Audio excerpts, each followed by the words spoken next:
Welcome back to another new video. আজ আমি তোমাদের সামনে যে সেন্টেন্সটি আনলাম সেটি হলো he is too dishonest to speak the truth. আমরা প্রত্যেকেই জানি যে টু যদি আমাদের কোনো বাক্যে থাকে তাহলে আমরা সেই বাক্যটিকে বলে থাকি সিম্পল সেন্টেন্স।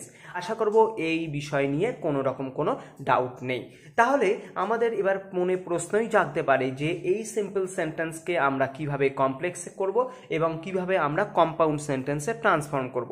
দেখো, এই যে সিম্পল সেন্টেন্স, এই সিম্পল সেন্টেন্সকে আমরা খুব সহজেই আমরা কমপ্লেক্স সেন্টেন্সে ট্রান্সফর্ম করতে পারি।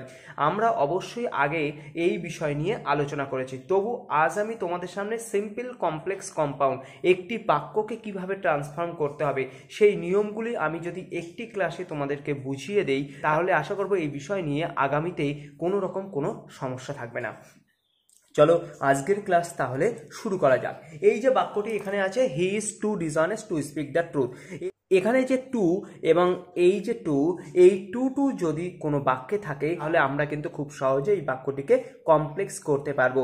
নিয়ম বলছে এই টু এর স্থানে আমরা সো লিখব এবং এই টু এর স্থানে আমরা দ্যাট লিখব। দেখো, এরপর আমাদের এই দ্যাটের আগের অংশ পর্যন্ত যা আছে আমরা পরপর লিখে দেব। তাহলে হি ইজ যেমন আছে আমরা লিখলাম এবং মাঝে যে শব্দটি আছে ডিসঅনেস্ট, সেই ডিসঅনেস্ট শব্দটি আশা করব কারোর কোনো রকম সমস্যা হবে না। আমি আবারও বলছি, টু এর স্থানে আমি সো লিখলাম এবং টু এর স্থানে আমরা দ্যাট লিখলাম। এবার দেখো, তার আগের যে অংশটি অর্থাৎ হি ইজ যেমন আছে হি ইজ লিখব এবং ডিসঅনেস্ট যে অ্যাডজেক্টিভ আছে সেই অ্যাডজেক্টিভটি সো এবং দ্যাটের মাঝে বসিয়ে দেব, যেমনভাবে টু এর মাঝে ডিসঅনেস্ট শব্দটি আছে। দেখো, এবার আমাদেরকে এই দ্যাটের পরে আমাদেরকে অবশ্যই এই বাক্যের যে সাবজেক্ট সেই সাবজেক্টকে তুলে আনতে হবে। এই বাক্যের সাবজেক্ট কি? হি, তাহলে আমরা হি লিখব। এরপর দেখো, এরপর আমাদেরকে ক্যান নট অথবা কুড নট বসাতে হবে। এবার আমাদেরকে অবশ্যই খেয়াল করতে হবে এই যে সিম্পল সেন্টেন্সটি আছে he is too dishonest to speak the truth, এই সিম্পল সেন্টেন্সের যে ভার্ব সেই ভার্বটি আমাদের কোন টেন্সে আছে। দেখো, এখানে যে সিম্পল সেন্টেন্সের যে ভার্বটি আছে সেটি হলো ইজ, অর্থাৎ প্রেজেন্ট টেন্সে আছে।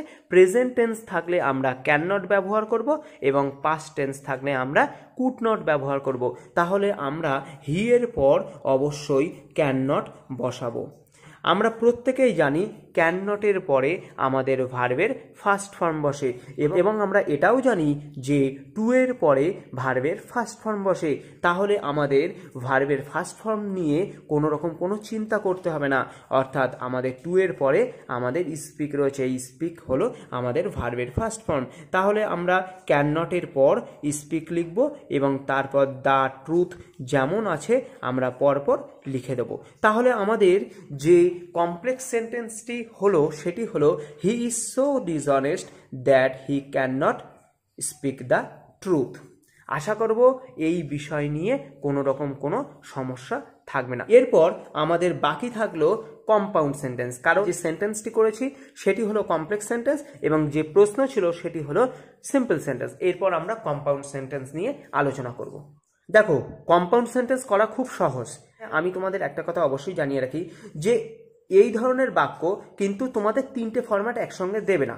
তোমাদেরকে যেটা দেবে সেটা হলো কমপ্লেক্স সেন্টেন্স দিয়ে দিল, অর্থাৎ এই সেন্টেন্সটি দিয়ে দিল, তোমাদেরকে সিম্পল সেন্টেন্সে করতে হলো, অর্থাৎ তোমরা উল্টোভাবেই করবে। সো থাকলে আমাদের টু বসাতে হবে, দ্যাট থাকলে আমাদের টু বসাতে হবে এবং টু এর পরে ভার্বের ফার্স্ট ফর্ম বসবে। আমাদের ভার্বের ফার্স্ট ফর্ম আমরা কোথায় থাকে আমরা জানি, ক্যান নটের পরে ভার্বের ফার্স্ট ফর্ম থাকে, অর্থাৎ স্পিককে আমরা এখানে বসিয়ে দেবো। ঠিক আছে, এই বিষয়গুলি অবশ্যই তোমাদের কিন্তু দেখে নিতে হবে। এরপর আমাদের কম্পাউন্ড সেন্টেন্স কিভাবে করতে হবে দেখো। সো থাকলে আমাদের ভেরি হবে, দ্যাটের স্থানে আমরা অ্যান্ড বসাবো। তাহলে এবার দেখো একদম কিন্তু সহজ হয়ে গেল।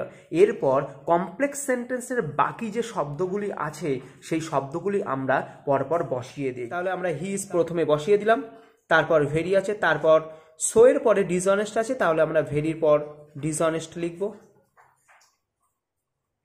তারপর এই যে দ্যাটের স্থানে আমরা অ্যান্ড বসালাম, তাহলে দ্যাটের পরবর্তী বাক্যটি আমরা পরপর বসিয়ে দেব। তাহলে হি can not speak the truth. তাহলে আমাদের উত্তর হলো, অর্থাৎ কম্পাউন্ড সেন্টেন্সটি হলো he is very dishonest and he can not speak the truth. দেখো তাহলে কত সহজে আমি তোমাদের সামনে কম্পাউন্ড সেন্টেন্স করে দেখালাম টু টু যুক্ত একটি সিম্পল সেন্টেন্সকে। আশা করবো আজকের ভিডিওটি তোমাদের প্রত্যেকের কাছে ভালো লাগলো। তোমরা যারা এখনও চ্যানেলটি সাবস্ক্রাইব করোনি অবশ্যই তোমরা চ্যানেলটিকে সাবস্ক্রাইব করো। ভালো থেকো, সুস্থ থেকো এবং অবশ্যই তোমাদের বন্ধুদের মধ্যে ভিডিওটি শেয়ার করে দিও, যাতে করে তারাও এই রকম ভিডিও দেখে উপকৃত হয়।